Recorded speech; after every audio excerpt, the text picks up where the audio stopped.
बाबा जी और हुजूर जी की प्यारी सात संगत जी, आप सभी को प्यार भरी राधा स्वामी जी। संगत जी, आप सभी से एक विनती है, अगर चैनल पर नए हैं तो कृपया चैनल सदगुरु RSSB 0.1 को सब्सक्राइब कर लीजिए और कमेंट में राधा स्वामी जी जरूर लिख दीजिए और साथ साथ अपने शहर का नाम भी जरूर लिखिए। जी संगत जी, आज तो मैं रियल में बता रहा हूँ, बाबा जी ने एक पल के लिए हम सबको भीतर तक हिला दिया जब उन्होंने वो कदम उठाया जिससे मन में वाकई घबराहट हो गई थी। आखिर आगे क्या होने वाला है, यह मन सोचने को मजबूर हो गया। मैं भी घबरा गया था, लेकिन कुछ ही देर में बाबा जी ने ऐसा कार्य कर दिया कि सबने राहत की सांस ली और वातावरण फिर से शांति से भर गया। आज मैं आपको पूरी घटना विस्तार से बताने जा रहा हूँ और साथ ही वह सब बात आपके साथ साझा करूंगा जब बाबा जी ने स्वयं कहा था, भाई मैं इतने बजे आऊंगा, कि दोनों बातें अलग अलग है। लेकिन आज डलहौजी पहुंचने पर तो कुछ ऐसा हुआ, वो सब मैं आपके साथ बांट रहा हूँ। आज बाबा जी और हुजूर जी दोनों ही स्टेज पर पधारे थे। हजूर जी लगभग 45 मिनट तक सत्संग पर विराजमान रहे, लेकिन बाबा जी केवल 5 मिनट के लिए ही सत्संग को संगत को दर्शन देकर चले गए। जब भी बाबा जी को कहीं बाहर जाना होता है, वे सत्संग में कुछ पल अवश्य आते हैं और आज भी ऐसा ही हुआ। उन 5 मिनटों के बाद बाबा जी कोठी चले गए और वहीं से हवाई मार्ग द्वारा सीधे डलहौजी सेंटर के लिए रवाना हो गए। जैसे ही अचानक उनके डलहौजी जाने की खबर संगत तक पहुंची, जिन जिन को पता चला, सबने मन में हलचल मच गई। मैं भी अंदर से चिंतित हो गई थी। सबके मन में बस एक ही प्रश्न उठ रहा था कि क्या बाबा जी आने वाले सत्संग में उपस्थित रहेंगे या नहीं, क्योंकि कल से 3 दिनों का सत्संग आरंभ होना है।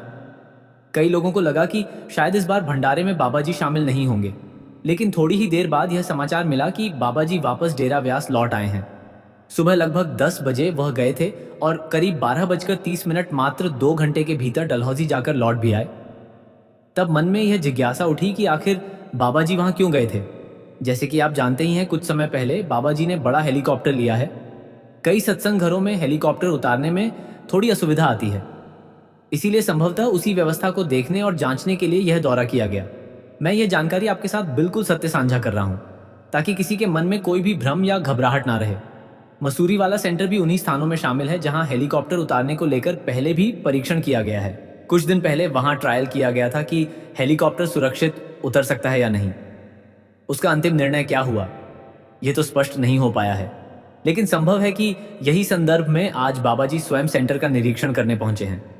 शायद उन्होंने सोचा हो कि व्यवस्था को अपनी आंखों से देख लिया जाए, ताकि आवश्यकता पड़ने पर स्थान को और खुला करवाने का आदेश दिया जा सके। बाबा जी के साथ गुप्ता साहिब भी मौजूद थे, जो चीफ इंजीनियर हैं, और वह भी उनके साथ ही गए। यह भी सुनने में आया है कि वहां एक ऐसी रूह थी जो लंबे समय से बाबा जी के दर्शनों की पुकार पर लगी रही थी, और शायद उसी प्रेम की खींच उन्हें वहां तक ले गई। हैरानी की बात यह भी है कि बाबा जी केवल 2 घंटे के भीतर जाकर वापस भी लौट आए। इतनी तेज यात्रा पहली बार देखने को मिली। डलहौजी पहुंचते ही स्थानीय संगत पहले से एकत्रित थी। बाबा जी ने वहां पैदल चलकर सभी संगत को दर्शन दिए। उनका स्वरूप बहुत सुंदर लग रहा था और उनके चेहरे पर एक अद्भुत तेज चमक रहा था। संगत उनके दर्शन कर भाव विभोर हो गई। जब बाबा जी ने अचानक जाने की खबर फैली तो जिन जिन को पता चला, सबके मन में एक ही चिंता उठ खड़ी हुई। क्या इस बार शुक्रवार, शनिवार और रविवार को हमें बाबा जी के दर्शन मिल पाएंगे? मैं भी ये सोचकर बेचैन हो गई थी। लेकिन जैसे ही समाचार मिला कि बाबा जी वापस लौट आए हैं, संगत के दिल को ठंडक मिल गई। सच तो यह है कि बाबा जी की मौज का कोई ठिकाना नहीं। वह जब चाहे जहां चाहे जाने का निर्णय कर सकते हैं। अगर वह कहते हैं तो मैं भी वही करूंगा, और यहाँ हजूर जी सत्संग करेंगे तो मैं भी सबको स्वीकार करना ही पड़ेगा। पर जब संगत सत्संग में आती है तो उनके हृदय में एक ही अभिलाषा होती है, बाबा जी के दर्शन हो जाए। उनके दर्शन होना यह भी मालिक की मेहर और सौभाग्य की निशानी है। संतों के बाहरी दर्शन का महत्व क्या है, ये शब्दों में समझाना आसान नहीं है। कहा जाता है कि संत के सच्चे दर्शन का फल 68 तीर्थों के बराबर होता है। लोग तो 68 तीर्थों की यात्रा के लिए पूरा जीवन लगा देते हैं, और हमें यदि पूर्ण गुरु के दर्शन एक बार हो जाए तो ये कितनी बड़ी कृपा होगी। संत महात्माओं के बारे में अलग अलग मत सुनने को मिलते हैं। कोई कहता है शिव जी से आगे कुछ नहीं, कोई कहता है राम जी से सर्वोपरि कोई नहीं, लेकिन वाणी स्पष्ट कहती है, एकामाई जुगत पिया व्याई तिन चेले परवान, अर्थात एक ही शक्ति से तीनों ब्रह्मा, विष्णु और महेश प्रकट हुए हैं। उनकी जननी उस एक मूल शक्ति को कहा गया है। इन बातों को समझते हुए मन विनम्र हो जाता है और महसूस होता है कि सच्चे गुरु के दर्शन वास्तव में असीम कृपा का प्रतीक है। कहा जाता है कि ये सब माया का ही खेल है और तीनों लोगों के स्वभावी भी उसी व्यवस्था के अधीन है। जो शक्ति इन सबसे ऊपर है उसे अकाल पुरुष कहा जाता है। कुछ लोग इन्हें काल भगवान भी कहते हैं और जो उनसे भी परे है उसे दयाल कहा जाता है। ठीक इसी प्रकार एक को त्रिलोकनाथ कहा जाता है और उससे ऊंचा है उसे सतलोक के नाम से जाना जाता है। इसी भाव को समझाते हुए जब मीराबाई जी पहले भगवान कृष्ण की भक्ति किया करती थी, तो बाद में श्री रविदास महाराज जी की संगत में आकर उन्होंने अपने शब्द में तुम सुनो दयाल कहकर उस परम दयाल शक्ति का उल्लेख किया था। क्योंकि हम सभी कहीं ना कहीं किसी ना किसी महापुरुष से जन्मों जन्मान से जुड़े हुए हैं। कोई हनुमान जी की भक्ति में लीन है, कोई किसी देवी देवता को पूज रहा है, लेकिन देवी देवताओं की योनि भी एक प्रकार की भोग योनि मानी गई है। हमें सही समझ ना होने के कारण हम आपस में वाद विवाद में भी उलझ जाते हैं। जबकि त्रिलोकनाथ, जो आज इस धरती पर मालिक का रूप धारण कर संगत को तारने आए हैं, उन्हें भी समझाया है कि देवी देवता भोग की श्रेणी में आते हैं। यह भोग योनि जैसे मिलती है, यह भी एक गहरा आध्यात्मिक विषय है जिसे समझने के लिए हमें शांति और विनम्रता के साथ विचार करना चाहिए। अब रही बात देवी देवताओं की, तो देखिए, मालिक ने 84 लाख योनियां बनाई हैं। देवी देवता अत्यंत श्रेष्ठ कर्म करते ही जाते हैं और उन्हें पुण्य के कारण उन्हें स्वर्ग की प्राप्ति होती है। स्वर्ग आखिर है क्या? जहां इंद्र देवता को स्वर्ग का राजा माना गया है और अन्य देवता उनके अधीन माने जाते हैं। लेकिन जब उनके पुण्य कर्मों का फल भोग लिया जाता है तो उन्हें भी वह योनि छोड़नी पड़ती है। इसी संदर्भ में कबीर साहिब ने भी कहा था, इस देही को सुमिरे देव, अर्थात देवता भी इस मानव देह की कामना करते हैं। क्योंकि परमात्मा की सच्ची भक्ति, नारायण की भक्ति मनुष्य शरीर में ही संभव है।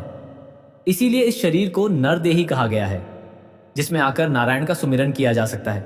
यद्यपि देवी देवता हमसे अधिक शक्तिशाली होते हैं, उन्होंने भी अपने इष्ट की भक्ति करके वह पद प्राप्त किया है, फिर भी अंतिम मुक्ति का द्वार मानव जन्म से ही खुलता है। देवी देवताओं का उनका स्थान तो मिल जाता है, परंतु वे पूर्ण मुक्ति प्राप्त नहीं कर पाते। वे एक निश्चित सीमा तक ही बंधे रहते हैं। हमें किसी की भक्ति करनी चाहिए, हमें उस अकाल पुरुष की आराधना करनी चाहिए। अकाल अर्थात जो काल से परे है। वाणी में भी वर्णन है, अकाल मूरत अजोनी से गुरु प्रसाद, वह जो जन्म मरण के चक्कर में नहीं आता। और हमारा हाल क्या है? मरी मरी जन्मे जन्म नहीं छूटे, ले जासी पत गवाई। हम बार बार जन्म लेते हैं, मरते हैं और इस आगमन में फंसे रहते हैं। यदि गहराई से देखूं तो लगता है कि हम अज्ञान के कारण उसी गंदगी में उलझे रहते हैं जहां से उठने का प्रयास ही नहीं करते।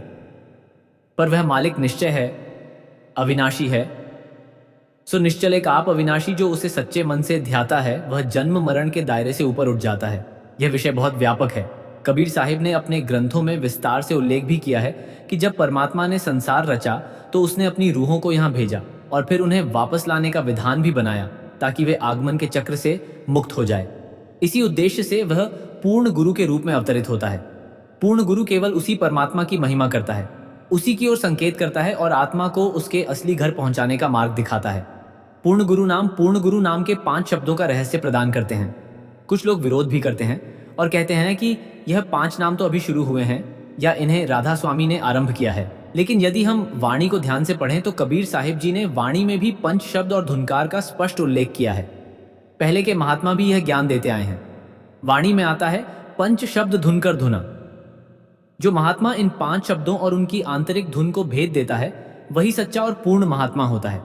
वही हमें त्रिलोक से पार भी जाने का सामर्थ्य रखता है और इसीलिए उन्हें पूर्ण गुरु कहा गया है। केवल गुरु शब्द कहना पर्याप्त नहीं समझा गया। पूर्ण गुरु इसीलिए कहा गया क्योंकि वह सभी अवस्थाओं से ऊपर, सभी सीमित गुरुओं से ऊपरे पूर्णता को प्राप्त हो चुका होता।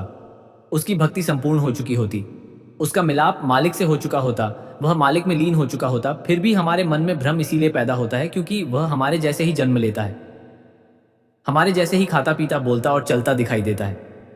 हमें लगता है कि वह भी साधारण मनुष्य जैसा ही है, परंतु वह अपना वास्तविक भेद उसी को समझाता है जिसे वह योग्य समझता है। तभी आत्मा को भीतर से अनुभव होता है, हाँ, यह सचमुच पूर्ण गुरु है। वास्तव में वही मालिक है, वही परमात्मा स्वरूप है। परंतु संसार तो दूर, कई बार जो उनके पास आकर नाम ले चुके होते हैं, सत्संगी बन चुके होते हैं, वह भी इस भ्रम में पूरी तरह बाहर नहीं निकल पाते। यह मार्ग अत्यंत सूक्ष्म और पेचीदा है। वह नाम भी ले देते हैं, सत्संग में भी जोड़ लेते हैं, मनुष्य जन्म भी ले लेते हैं। और नामदान तो स्वयं अनमोल दौलत है, लेकिन उस नाम के प्रति अटूट विश्वास हो जाना, मन में कोई संदेह ना उठाना, यही ये उनकी विशेष कृपा से ही संभव हो पाता है। जब वह साधक को इस अवस्था तक पहुंचा देते हैं, न तब भीतर वीर जागती है। तब समझ लेना चाहिए कि परमार्थ की सच्ची दया हुई है। अन्यथा लोग आते हैं, सेवा भी करते हैं, पर जिस अवस्था में मन को संतोष मिल जाता है, वही ठहर जाते हैं। सद्गुरु तुरंत अपनी ओर खींचने वाली दया नहीं करते। वह पहले भीतर भूख जाग जगाते हैं। जब तक आत्मा में तड़प ना उठे, कमी का एहसास ना हो, तब तक मन उस दिशा में आगे बढ़ता ही नहीं है। जैसे एक छोटा बच्चा खेल में मग्न रहता है और माँ अपना काम करती रहती है, पर जैसे ही वह रोकर दूध मांगता है, सबका ध्यान उसी ओर चला जाता है। उसी प्रकार जब तक हमारे भीतर सच्ची प्यास नहीं जागती, तब तक आध्यात्मिक यात्रा गति नहीं पकड़ती। जब बच्चे को कोई भी संभालने की कोशिश करता है तो वह शांत नहीं होता। घर के दूसरे सदस्य भी उसे गोद में उठाते हैं, पर उसे सुकून नहीं मिलता। लेकिन जैसे ही माँ उसे अपनी बाहों में भर लेती है, दूध पिलाती है, वह तुरंत चुप हो जाता है। उसे तृप्ति मिल जाती है, शांति उतर जाती है। ठीक उसी प्रकार जब सतगुरु कृपा करके अपने मन की शांति, अपने शक्ति प्रदान करते हैं, तब वह प्रेम भीतर अनुभव होने लगता है। वे अंतर में दर्शन कराते हैं और सच्चा वीर जगाते हैं। वही वीर जैसे बच्चा माँ के लिए तड़प कर रोता है। बाहरी सेवा हो जाए, बाहरी रूप के दर्शन भी हो जाए, फिर भी आत्मा पूर्ण तृप्त नहीं होती। यदि अंतर के दर्शन को माँ के दूध के रूप में दूध के समान कह दूं, तो यह अतिशोकित नहीं होगी, क्योंकि जब साधक उस दिव्य अनुभव को पाता है, तभी उसे वास्तविक सुकून मिल पाता है और वह शांत जीवन जी पाता है। जैसे प्रार्थना में कहा गया है, गुरु मोहे अपना रूप दिखाओ। यह तो रूप धारा तुम संपूर्ण जीव उबारा कराओ। जब तक वह निरंकार सत्ता संपूर्ण गुरु धारण नहीं करता, अर्थात गुणों और रूप में प्रकट नहीं होता, तब तक जीव का कल्याण कैसे हो सकता है। रूप तुम्हारा अगम अपार, सोई अब दर्शाओ बिन इस रूप काज नहीं होवे। परमात्मा तो निर्गुण है, देव की सीमाओं से परे है, पर जब वही कृपा करके सगुण स्वरूप में प्रकट होते हैं, तभी जीव को मार्ग मिलता है। वह परम सत्ता सबसे ऊपर है, इसीलिए उसे निरंकार और निर्गुण कहा गया है। निर्गुण इसीलिए क्योंकि हम मनुष्यों को गुणों के दायरे में बंधे रहते हैं। किसी में अच्छे गुण हैं, किसी में कमजोरियां, हम सब किसी ना किसी गुण के भीतर आ जाते हैं। सगुण स्वरूप भी पूर्ण होता है, पर सगुण का अर्थ है उसमें सर्वोच्च पवित्र गुण प्रकट होते हैं। जबकि परमात्मा निर्गुण है, वह गुणों से भी परे है। वह किसी गुण की आवश्यकता नहीं है, वह किसी सीमा में बंधती नहीं। उसी सगुण स्वरूप के माध्यम से हम निगुण की भक्ति में पवित्र होते हैं। जब तक हम उनके प्रेम में डूबते नहीं हैं, उनके इश्क में नहीं खो जाते, तब तक भीतर तक अनुभव, अद्भुत परिवर्तन घटित होता नहीं। तब तक वो अनुभव नहीं होता। फिर अनुभव होता है आत्मम राम राम आत्म चीनस गुरु विचारा। जब आत्मा भीतर जाकर अपने उस शब्द के स्वरूप को दर्शन करती है, तो वह सौंदर्य इतना अलौकिक, इतना मधुर और मगन कर देने वाला होता है कि इस संसार में कोई शब्द, कोई वस्तु उसकी तुलना नहीं कर सकती। यहाँ तक कि जिसका वह पूर्ण गुरु स्वरूप है, वह भी अपने वास्तविक रूप का पूरा वर्णन नहीं कर सकती। जिसे शब्दों में बांधा ही नहीं जा सकता, उसे कहाँ कहाँ कैसे जाए, उसे केवल अनुभव किया जा सकता है, जिया जा सकता है, बयान नहीं किया जा सकता। सगुण स्वरूप के माध्यम से ही वो निगुण सत्ता अपने दर्शन कराती है, जिन्हें हम निरंकार कहकर पुकारते हैं। आध्यात्मिक यात्रा आकार से आरंभ होती है और निरंकार में जाकर पूर्ण होती है, क्योंकि यदि आकार ही हमें निरंकार का बोध ना कराए तो हमें समझ ही ना आए। यही आकार हमें मर्यादा सिखाता है, खाना खाना सिखाता है, खाना है या नहीं, मांस नहीं खाना, बुरे कर्मों से बचना है, ये सब सीमाएं वही लगती हैं। इसीलिए वाणी में भी आया है, बंद पाया मेरे सतगुरु पूरे हो सर्व कल्याण। जब सतगुरु हमें संयम में बांधता है, कुछ कार्यों से रोकता है और मर्यादा में जीवन जीना सिखाता है, तभी हमारा वास्तविक कल्याण होता है। कई लोग कहते हैं कि शरीर गुरु नहीं हो सकता।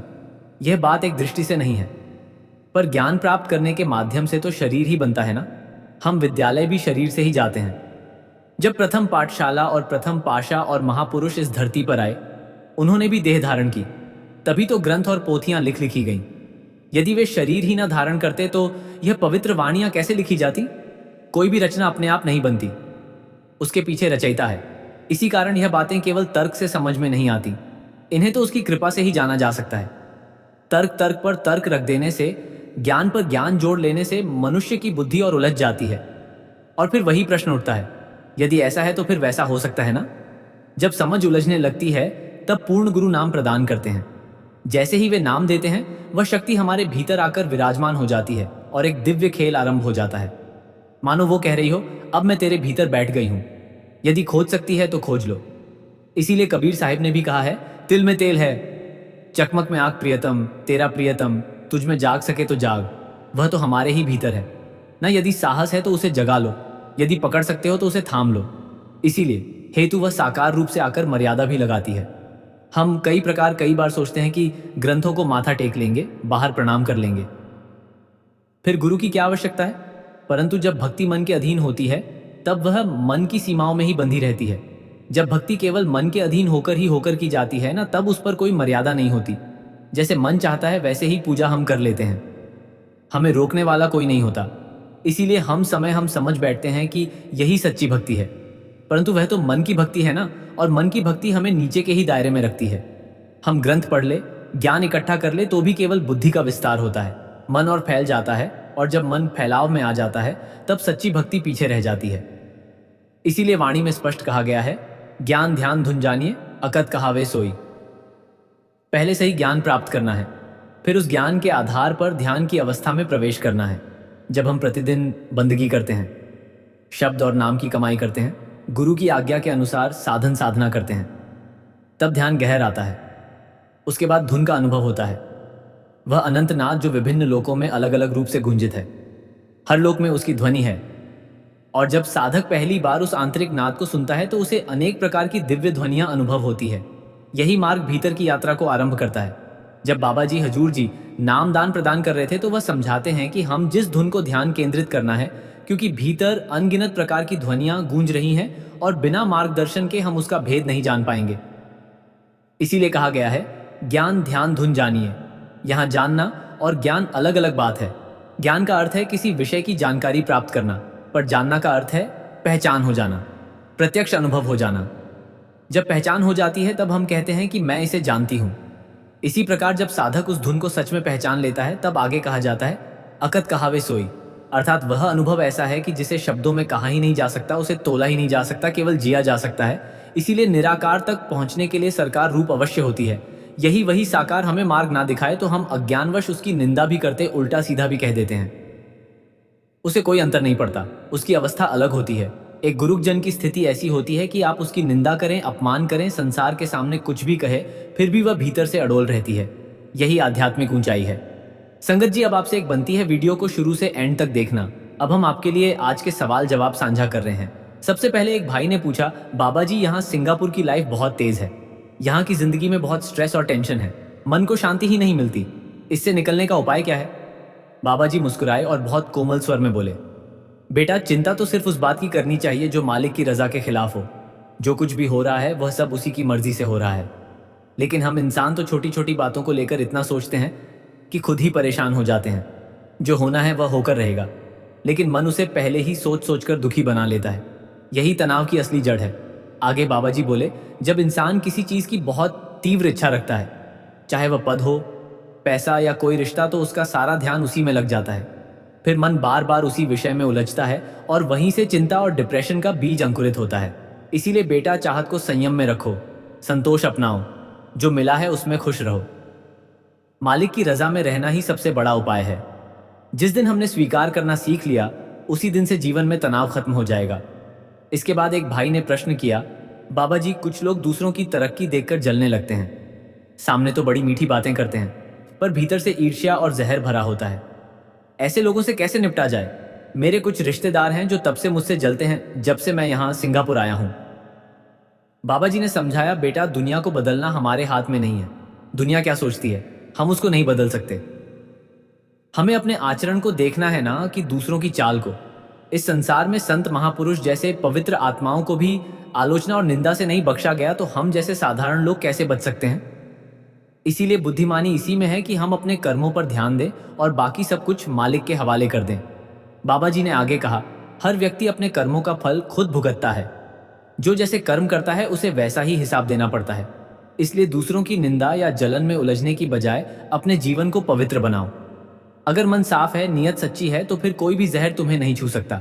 मालिक की नजरों में वही सबसे सुंदर है जो हर हाल में प्रेम और संतोष से जीता है। फिर एक बहन ने बड़े विनम्र भाव से बाबा जी से प्रश्न किया, बाबा जी क्या नाम दान का समय भी पहले से ही तय होता है जैसे जन्म और मृत्यु का होता है? बाबा जी मुस्कुराए और बड़े स्नेह भरे स्वर में बोले, बेटा जन्म और मृत्यु की घड़ी तो सचमुच पहले से ही लिखी होती है, लेकिन नामदान और ऐसे अन्य आध्यात्मिक अवसर कर्मों के अनुसार घटते हैं। यह पूर्व निर्धारित नहीं होते, बल्कि हमारे कर्म और मालिक की मर्जी पर निर्भर करते हैं। जब कर्म पवित्र होने लगते हैं तब जीव को नामदान का सौभाग्य प्राप्त होता है। इसलिए कोशिश करते रहना जरूरी है।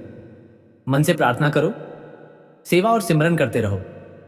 देना या ना देना वह तो उसकी मर्जी है, हम तो बस अपनी ओर से मांग सकते हैं। बाबा जी बोले, अब आप खुद सोचो कि अगर आप नामदान मांगने ही नहीं जाओगे तो नामदान अपने आप तो हमारी झोली में नहीं आएगा। इसलिए हमें खुद को नाम के योग्य बनाना और फिर नाम को मांगना पड़ता है। फिर इसी बहन ने कहा, बाबा जी जब मैं भजन सिमरन करने बैठती हूँ तो मुझे लगता है जैसे मेरे पैरों पर कुछ रेंग रहा हो। मैं बहुत डर जाती हूँ। बाबा जी ने उसकी ओर देखा, हल्की मुस्कान दी और बड़े प्यार से समझाया, बेटा ये सब मन की चालें हैं। मन बहुत चतुर है, उसे पता है कि अगर आप सच्चे दिल से सिमरन करने लगी तो वह कमजोर पीढ़ी डियच जाएगा। इसलिए वह तरह तरह के भ्रम पैदा करता है, कभी डर के रूप में, कभी बेचैनी के रूप में, ताकि तू उठ जाए और सिमरन अधूरा रह जाए। पर अब घबराना नहीं। उस समय और दृढ़ होकर भजन में ध्यान लगा। फिर बाबा जी ने धीमे स्वर में कहा, याद रखो जब मन डराने की कोशिश करे तब समझ लेना कि सिमरन असर कर रहा है। इसलिए रुकना नहीं, बल्कि और गहराई से सिमरन में डूब जाना। डर का कोई अस्तित्व नहीं होता, यह तो मन का भ्रम है। मालिक के नाम में इतनी ताकत है कि उसके आगे हर डर मिट जाता है। फिर एक भाई ने कहा, बाबा जी कभी कभी हमें किसी की भलाई या भले काम के लिए झूठ बोलना पड़ जाता है, तो क्या ऐसे झूठ से भी पाप लगता है? बाबा जी ने उत्तर दिया, बेटा हर कर्म का हिसाब होता है, चाहे वह छोटा हो या बड़ा। नियत भले ही अच्छी हो पर कर्म का असर तो रहता ही है। इसलिए बोलने से पहले हमेशा सोचो कि जो कह रहे हो वह आगे चलकर बोझ ना बन जाए। अच्छाई के नाम पर भी अगर झूठ बोलना पड़े तो मन में यह भावना रखो कि मालिक सब देख रहा है, वही तय करेगा कि उसमें पाप है या नहीं। लेकिन हमें हमेशा सच्चाई के रास्ते पर ही चलने की कोशिश करनी चाहिए। इसके बाद एक लड़की भावुक स्वर में बोली, बाबा जी कल आपकी दया से मुझे नामदान की पर्ची मिली और आज फिर आपकी मेहर से आपके दर्शन का सौभाग्य भी मिल गया। आप यहाँ सिंगापुर में आए और आपने दर्शन दिए, आपका शुक्रिया।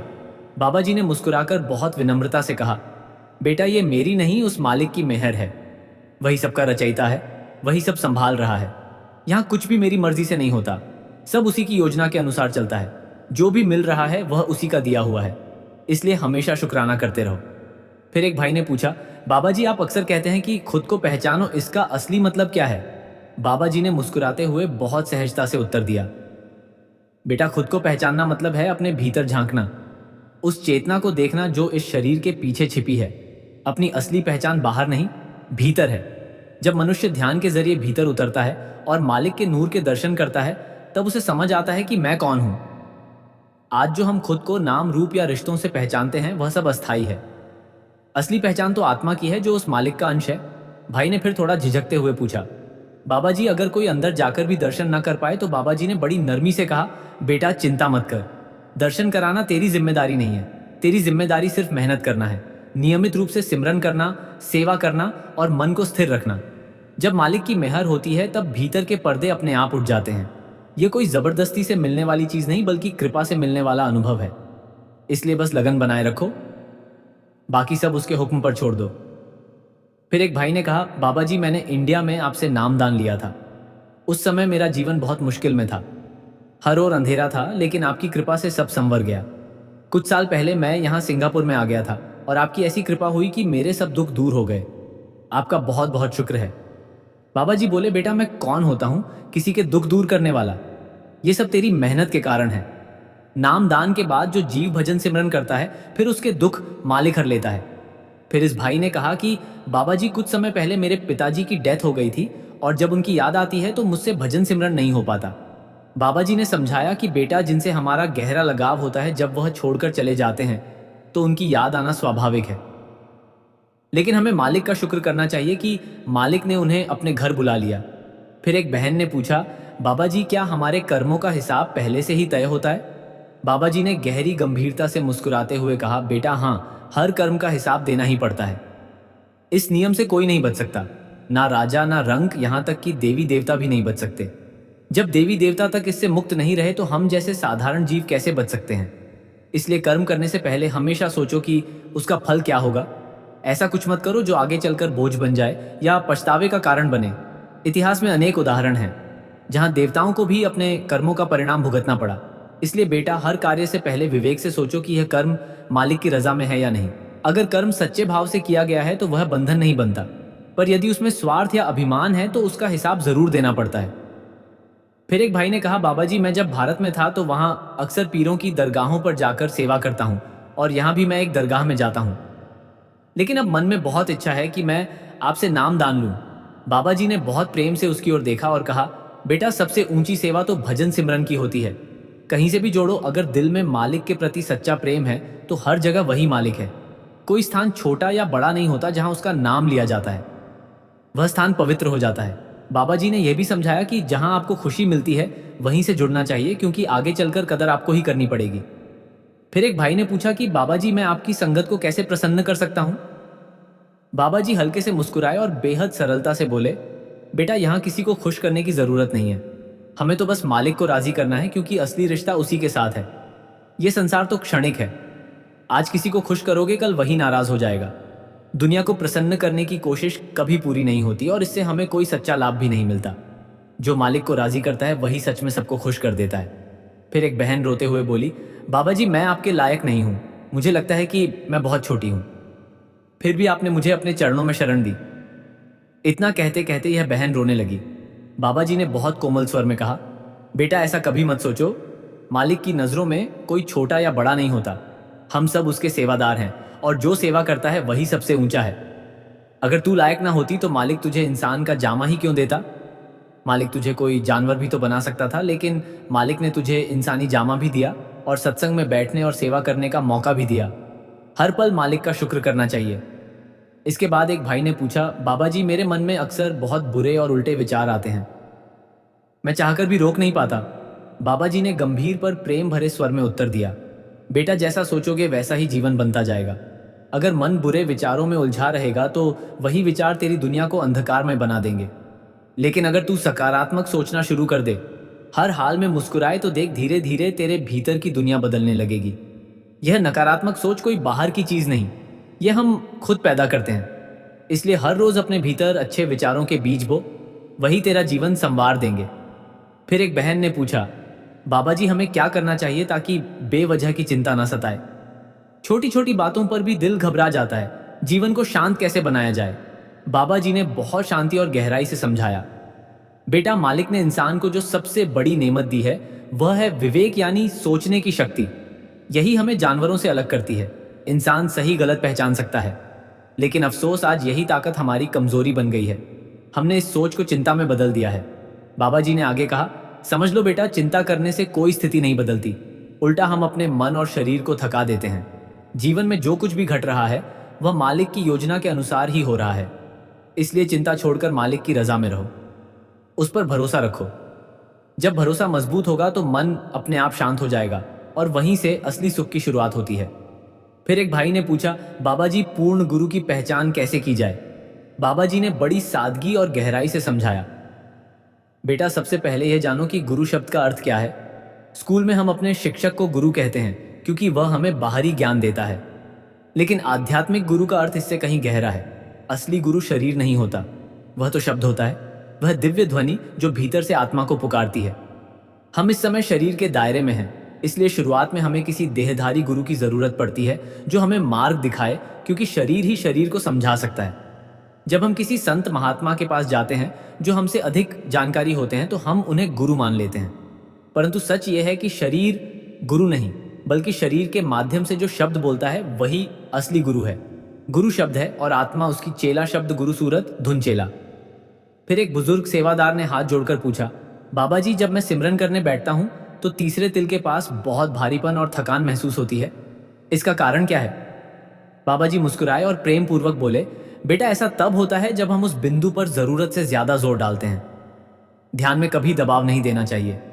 सूरज को बस हल्के से उस ओर ठिकाना है, जैसे किसी फूल को बिना तोड़े उसकी खुशबू को महसूस किया जाता है। याद रखो, ध्यान जबरदस्ती से नहीं होता। सूरज को बल लगाकर ऊपर नहीं चढ़ाया जा सकता, ऐसा करने से मन और शरीर दोनों थक जाते हैं। सिमरन को सहजता से प्रेम और धैर्य के साथ करो, तभी वह फल देगा। संगत जी, यह थे वह सवाल जवाब जो बाबा जी ने बाहर की संगत के साथ किए। सवाल एक साधारण व्यक्ति ने थोड़ा रुककर पूछा, हुजूर जी मैंने जिंदगी भर भजन किया, सेवा की, फिर भी जीवन में दुख और तकलीफें कम नहीं हुई। क्या मेरे भजन में कोई कमी है या यह मेरे कर्म है? हुजूर जी थोड़ी देर मौन रहे, फिर बहुत कोमल स्वर में बोले, भाई साहब यह सवाल हर उस राही का है जो इस राह पर चलता है।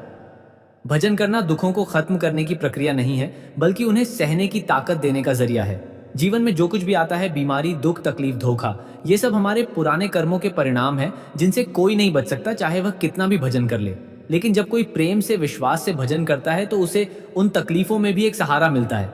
वह अपने गुरु की उपस्थिति महसूस करने लगता है। क्या यह कम बड़ी कृपा है कि जब सारी दुनिया साथ छोड़ दे तब गुरु साथ खड़ा हो जाए? याद रखो, जब तुम्हारा विश्वास हिलने लगे तब भजन को मत छोड़ना, वही तुम्हारा किनारा है। दूसरा सवाल एक युवा इंजीनियर खड़ा हुआ, थोड़ा झिंझकते हुए बोला, हुजूर जी मैं टेक्नोलॉजी की दुनिया में हूँ, तेज जिंदगी है, डेडलाइन है, काम का प्रेशर है, ऐसे में ध्यान और सुमिरन बहुत मुश्किल हो जाता है। क्या ऐसी लाइफ में भी संतुलन संभव है? हुजूर जी मुस्कुराए, उसकी आंखों में झांका और बोले, बिल्कुल बेटा संभव है, लेकिन सबसे पहले जरूरी है कि तुम ध्यान और स्मृति को दो अलग चीज ना समझो। ध्यान यानी बैठकर एकाग्र होकर गुरु का सुमिरन करना, और स्मृति यानी दिन भर उसके बारे में सोचना।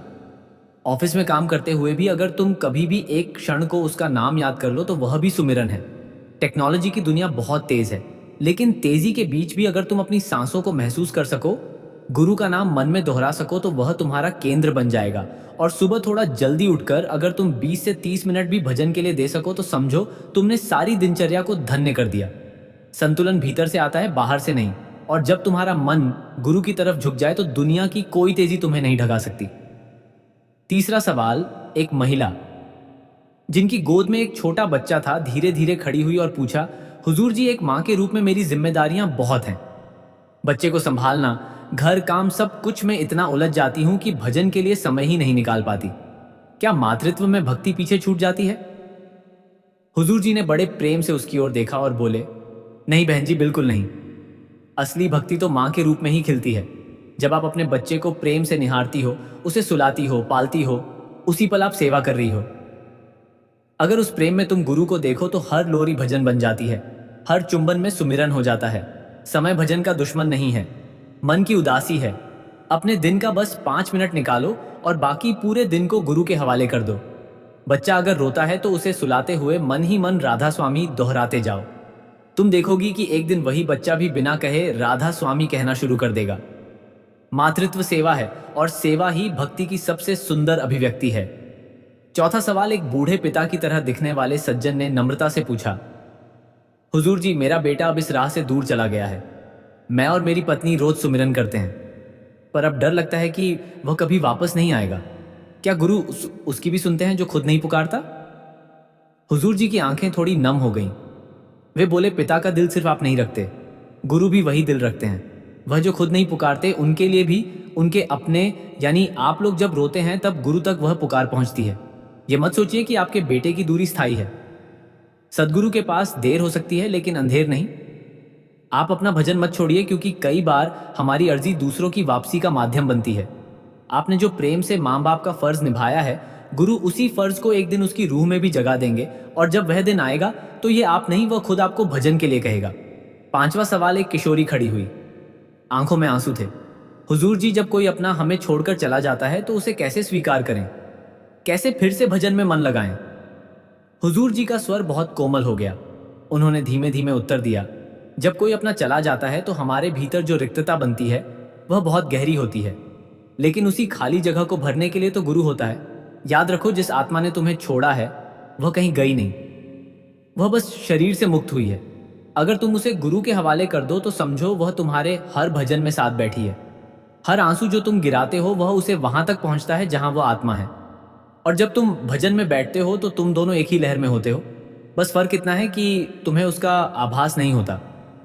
इसलिए रोना मत, सुमिरन करो और उस आत्मा को भी यही कहो, तू भी अब उसके नाम में बस जा। छठा सवाल एक भावुक युवा ने आवाज भर्राकर पूछा, हुजूर जी अगर किसी दिन मैं भजन करने बैठूं और मन कहे कि अब इसमें कुछ नहीं बचा, तो क्या तब भी बैठना चाहिए? हुजूर जी ने गहरी नजर से उसकी तरफ देखा और बहुत भाव से बोले, बिल्कुल बैठना चाहिए बेटा। असली परीक्षा उसी दिन होती है जब तुम्हारा मन कहे अब कुछ नहीं बचा, जब सब सुना लगे, जब भीतर कुछ ना बोले, जब भजन फीका लगे, तब भी अगर तुम बैठते हो तो समझो कि तुम्हारा प्रेम असली है। गुरु तुम्हें हर दिन नहीं दिखेगा, लेकिन वह हर दिन दिखेगा जरूर। और जिस दिन तुम खाली मन से भी बैठोगे उस दिन तुम दुनिया से ऊपर उठने लगते, जो तब भी बैठता है जब उसे कुछ महसूस नहीं होता।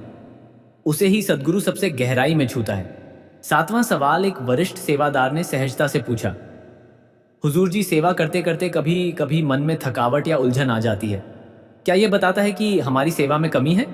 हुजूर जी मुस्कुराए और बोले, बिल्कुल नहीं भाई साहब, थक जाना इंसानी बात है, सेवा में कमी नहीं। सेवा तब कठिन लगती है जब हम उसमें फल की अपेक्षा रखने लगते हैं कि लोग सराहें, कोई धन्यवाद कहे या हमें सम्मान मिले। लेकिन असली सेवा वही है जो अपने आप में पूरा अनुभव दे। अगर आप थक भी जाए तो उसे भी गुरु के चरणों में रख दो और कहो यह थकावट भी तेरे लिए है। सेवा कोई प्रतियोगिता नहीं, यह समर्पण है। और सबसे बड़ी बात, सेवा वही सफल है जिसमें तुम खुद को खो बैठो और सिर्फ गुरु दिखे। 8वां सवाल। एक मेडिकल छात्रा ने सच्ची जिज्ञासा से पूछा, हुजूर जी मैं डॉक्टर बनने जा रही हूँ, जीवन में मानवता की सेवा का रास्ता चुना है, क्या यह भी गुरु की सेवा है? हुजूर जी ने बहुत प्रेम से उसकी बात सुनी और बोले, बिल्कुल बेटी, अगर तुम्हारा इरादा सेवा का है तो यह सबसे सुंदर सेवा है। मरीज को देखो पर उसमें केवल बीमारी मत देखो, उसमें गुरु का अंश देखो। जब तुम दर्द को दूर करने के लिए हाथ बढ़ाओगी तो तुम्हारा वह स्पर्श भी सेवा बन जाएगा। सेवा कोई वर्दी या नाम की मोहताज नहीं है, वह मन की भावना पर निर्भर करती है। अगर तुम हर दिन यह सोचकर काम पर जाओ कि आज मुझे गुरु के बनाए हुए बच्चों की सेवा करनी है, तो तुम्हारा अस्पताल भी सत्संग स्थल बन जाएगा। 9वां सवाल। एक वृद्ध महिला ने बहुत धीमे स्वर में पूछा, हुजूर जी मेरे पति अब इस दुनिया में नहीं है, बच्चे दूर रहते हैं, क्या अकेलापन भी कोई साधना बन सकता है? हुजूर जी की आंखें नम हो गईं, स्वर्ग गहराता गया।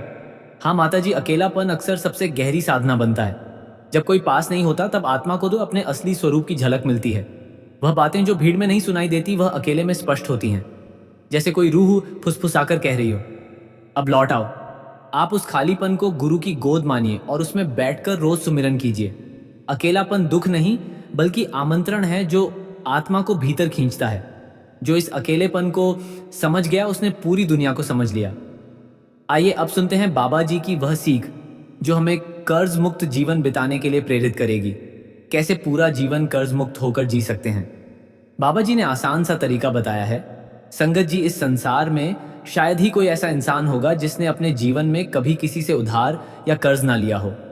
चाहे कोई पैसे वाला हो या ना हो, लेकिन पैसे का उधार लेन देन सबके बीच चलता है। फर्क बस इतना होता है कि अमीर लोग बैंकों से लाखों करोड़ों के लोन ले लेते हैं, जबकि मध्यम वर्ग या गरीब लोग जरूरत के वक्त अपने जान पहचान वालों या रिश्तेदारों से कुछ पैसे उधार मांग लेते हैं। पैसा जीवन की एक ऐसी आवश्यकता है जो हर किसी को किसी न किसी मोड़ पर पड़ती ही है। लेकिन संगत जी, कभी कभी हालात ऐसे बन जाते हैं कि कोई व्यक्ति कर्ज लेता है, वह चाहकर भी उसे चुका नहीं पाता। मेहनत तो करता है दिन रात, पर किस्मत साथ नहीं देती। फिर शुरू होता है दबाव का सिलसिला। उधार देने वाला बार बार पैसे की मांग करता है और बेचारा कर्जदार शर्मिंदगी में गिरता चला जाता है। समाज की नजरों में उसकी इज्जत मिट्टी में मिलने लगती है। कई बार तो लोग इतना टूट जाते हैं कि उन्हें अपनी मेहनत पर भरोसा ही नहीं रहता। आजकल तो बड़े बड़े बैंक भी किसी से पीछे नहीं है। लोग लोन लेकर घर या गाड़ी खरीदते हैं, पर जब समय पर किश्तें नहीं भर पाते तो बैंक उनका घर और गाड़ी दोनों छीन लेता है। सोचिए, एक आम इंसान के लिए इससे बड़ा अपमान और क्या होगा। संगत जी, ऐसा ही एक सत्संगी था जो कर्ज तले दबा हुआ था और फिर बाबा जी ने उसको बताया कि आखिर वह कर्ज क्यों नहीं उतार पा रहा। इस सत्संगी ने नाम दान तो ले रखा था, पर उसका मन भजन सिमरन में नहीं लगता था। हाँ, वह सेवा में बहुत आगे रहता था।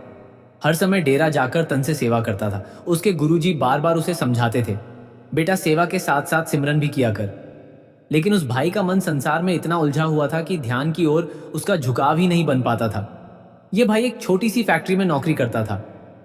उसकी आमदनी ज्यादा नहीं थी, लेकिन उसी से वह अपने परिवार का गुजारा चला रहा था। घर में पत्नी और 2 छोटे छोटे बच्चे थे जो रोज स्कूल जाते थे।